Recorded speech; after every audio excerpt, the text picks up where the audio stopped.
নমস্কাৰ মই মজিদ বন্ধুসকল বলগতে চাওক আজি সন্ধিয়াৰ 7টা গুৰুত্বপূৰ্ণ খবৰ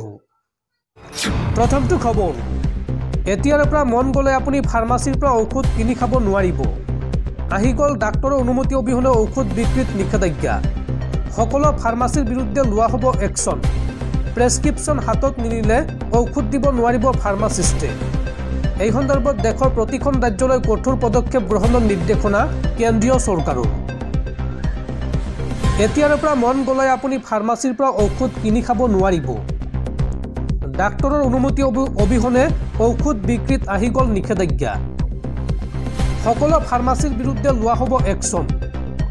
প্ৰেছক্ৰিপশ্যন হাতত নিনিলে ঔষধ দিব নোৱাৰিব ফাৰ্মাসিষ্টে নিচাসক্ত লোকসকলৰ বাবে দেশত বৃদ্ধি হৈছে সাইকোট্ৰপিক ঔষধৰ ব্যৱহাৰ নিচাৰ বৃদ্ধিত ব্যৱহাৰ কৰা ঔষধ বন্ধ কৰাৰ কঠোৰ নিৰ্দেশ কেন্দ্ৰীয় চৰকাৰৰ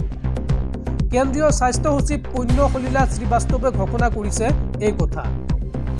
এই সন্দৰ্ভত দেশৰ প্ৰতিখন ৰাজ্যলৈ কঠোৰ পদক্ষেপ গ্ৰহণৰ নিৰ্দেশনা কেন্দ্ৰীয় চৰকাৰৰ ঔষধ নিয়ন্ত্ৰণ বিভাগৰ সৈতে হোৱা বৈঠকত ডাঙৰ সিদ্ধান্ত গ্ৰহণ কৰিছে কেন্দ্ৰীয় চৰকাৰে 905 বিধ ঔষধৰ পৰীক্ষাৰ পিছত 694 বিধ ঔষধৰ বিৰুদ্ধে এই কঠোৰ ব্যৱস্থা হাতত লোৱা হৈছে পৰৱৰ্তী খবৰ ওয়াকফ সংশোধনী বিধেয়কৰ বিৰুদ্ধে দেশৰ লাখ লাখ মুছলমানে কঁপাব দিল্লী আৰু এই বিষয়টো সন্দৰ্ভত অন্ধ্ৰপ্ৰদেশৰ চিফ মিনিষ্টাৰ চন্দ্ৰবাবু নাইডু আৰু বিহাৰৰ চিফ মিনিষ্টাৰ নীতিশ কুমাৰেও কৰিছে আলোচনা বৃহৎ প্ৰতিবাদী কাৰ্যসূচীৰ বাবে সাজু হৈছে অল ইণ্ডিয়া মুছলিম পাৰ্চনেল ল' বৰ্ড ওয়াকফ সংশোধনী বিধেয়কৰ বিৰুদ্ধে দেশৰ লাখ লাখ মুছলমানে কঁপাব দিল্লী বৃহৎ প্ৰতিবাদী কাৰ্যসূচীৰ বাবে সাজু হৈছে অল ইণ্ডিয়া মুছলিম পাৰ্চনেল ল' বৰ্ড যন্তৰ মন্তৰত হ'ব ওয়াকফ সংশোধনী বিধেয়কৰ বিৰুদ্ধে উত্তাল প্ৰতিবাদ তেওঁলোকে সলনি কৰিলে পূৰ্বে ধাৰ্য কৰা প্ৰতিবাদৰ দিন 10 মাৰ্চৰ পৰিৱৰ্তে 13 মাৰ্চত প্ৰতিবাদত নামিব লাখ লাখ মুছলমান পুৱা 10 বজাৰ লগে লগে কঁপি উঠিব যন্তৰ মন্তৰ এই সন্দৰ্ভত বৰ্ডৰ মুখপাত্ৰ ডক্টৰ চিয়াইদ কাছিম ৰাছুল ইলিয়াছে আয়োজন কৰিছে এই কাৰ্যসূচীৰ কোনো পক্ষে মানি লোৱা নহ'ব ওয়াকফ সংশোধনী এই মন্তব্য কৰিছে অল ইণ্ডিয়া মুছলিম পাৰ্চনেল ল' বৰ্ডে উল্লেখযোগ্য যে আগন্তুক বাজেট অধিৱেশনত গৃহীত হ'ব ওয়াকফ সংশোধনী বিধেয়ক 2024 এফালে কেন্দ্ৰীয় চৰকাৰৰ ব্যাপক আয়োজন আনফালে দেশৰ মুছলমানসকলৰ তীব্ৰ বিৰোধিতা মুছলমানৰ অধিকাৰৰ হাতৰ পৰা যাবলৈ দিয়া নহ'ব ওয়াকফ সম্পত্তি মছজিদ কবৰস্থান দৰগাহ মাদ্ৰাছা আদি দখল আৰু ধ্বংস কৰিবলৈ দিয়া নহ'ব প্ৰত্যাহাৰ কৰিব লাগিব ওয়াকফ সংশোধনী বিধেয়কখন এই দাবী উত্থাপন কৰিছে দেশৰ লাখ লাখ মুছলমানে চৰকাৰে সিদ্ধান্ত সলনি নকৰা পৰ্যন্ত প্ৰতিবাদ অব্যাহত থাকিব আৰু এই বিষয়টো সন্দৰ্ভত অন্ধ্ৰপ্ৰদেশৰ চিফ মিনিষ্টাৰ চন্দ্ৰবাবু নাইডু আৰু বিহাৰৰ চিফ মিনিষ্টাৰ নীতিশ কুমাৰৰ সৈতেও আলোচনা কৰিছে মুছলমান লোকসকলে পৰৱৰ্তী খবৰ আজি আন্তৰ্জাতিক নাৰী দিৱস নাৰী মাতৃ নাৰী ভগ্নী নাৰী তুমি অনন্যা আজি আন্তৰ্জাতিক নাৰী দিৱস আৰু এই আন্তৰ্জাতিক নাৰী দিৱসৰ দিনাই প্ৰতিগৰাকী নাৰীলৈ জনাইছো নাৰী দিৱসৰ শুভেচ্ছা উল্লেখযোগ্য যে মহিলাৰ অধিকাৰ সুৰক্ষা আৰু সবলীকৰণৰ বাবে প্ৰতি বছৰে 8 মাৰ্চৰ দিনটো পালন কৰা হয় আন্তৰ্জাতিক নাৰী দিৱস হিচাপে দৰ্শকসকল আৰু বহুতো গুৰুত্বপূৰ্ণ খবৰ আছে তাৰ আগতে আপোনাক জনাও যে যদি আপুনি এতিয়ালৈকে এইটো ভিডিঅ'ত লাইক কৰা নাই তেন্তে এতিয়াই ভিডিঅ'টোত লাইক কৰি দিয়ক আৰু এনেকুৱা ধৰণৰ ভিডিঅ'সমূহ নিতৌ চাবলৈ চেনেলটো ছাবস্ক্ৰাইব কৰি কাষত থকা বেল আইকনটো প্ৰেছ কৰি ৰাখক পৰৱৰ্তী খবৰ 24 ঘণ্টাৰ ভিতৰত মিয়া জনগোষ্ঠীৰ ওচৰত ক্ষমা খুজিব লাগিব মন্ত্ৰী অশোক সিংঘালে তামোল পানৰ শৰাই লৈ ক্ষমা খুজিব লাগিব মন্ত্ৰী অশোক সিংঘালে এই সন্দৰ্ভত মন্ত্ৰীগৰাকীক বান্ধি দিয়া হৈছে 24 ঘণ্টা সময় মিয়াক লৈ বিতৰ্কিত মন্তব্য কৰা অশোক সিংঘালক এই হুংকাৰ সৌদ অসম মিয়া মঞ্চ মন্ত্ৰী অশোক সিংঘালৰ বিৰুদ্ধে কমা নাই খং খুব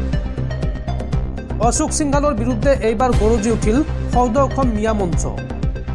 মিয়াক লৈ বিতৰ্কিত মন্তব্য কৰা অশোক সিংঘালক ক্ষমা খোজাৰ দাবী তামোল পানৰ শৰাই লৈ ক্ষমা খুজিব লাগিব মন্ত্ৰী অশোক সিংঘালে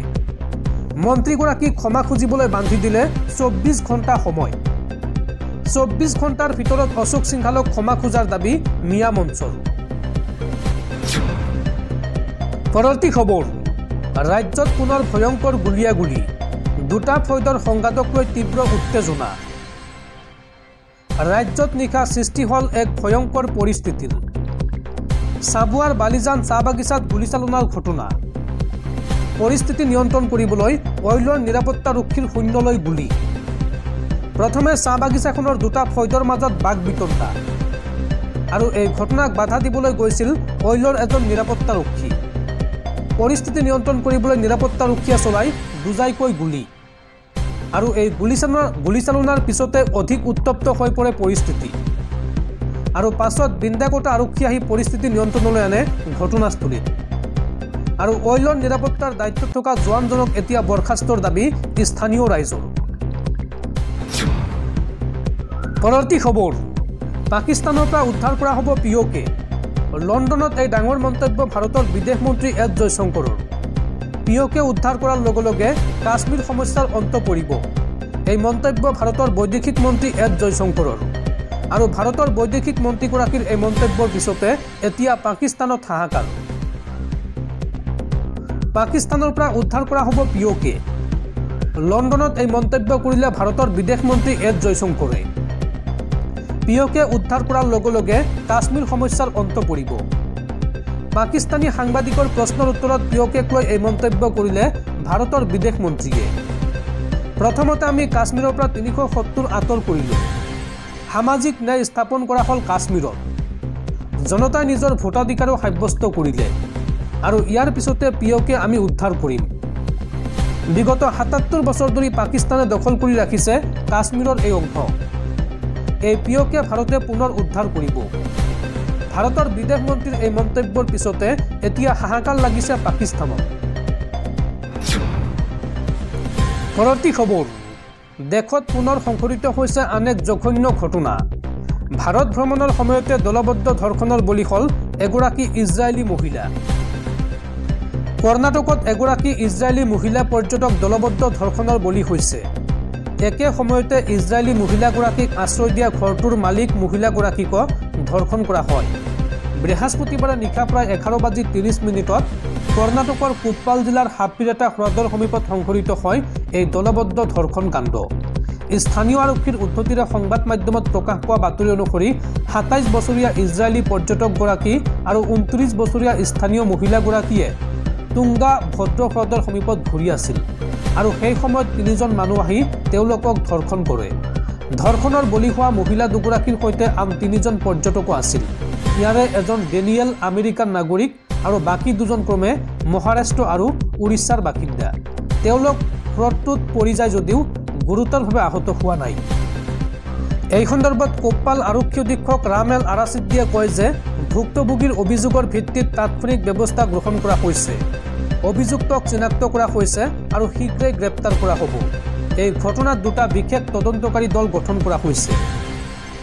বাতৰি মতে ঘৰৰ মালিকনী আৰু তেওঁৰ 4জন অতিথিয়ে ৰাতিৰ আহাৰ গ্ৰহণ কৰি হ্ৰদটোৰ পাৰত তৰা চাবলৈ গৈছিল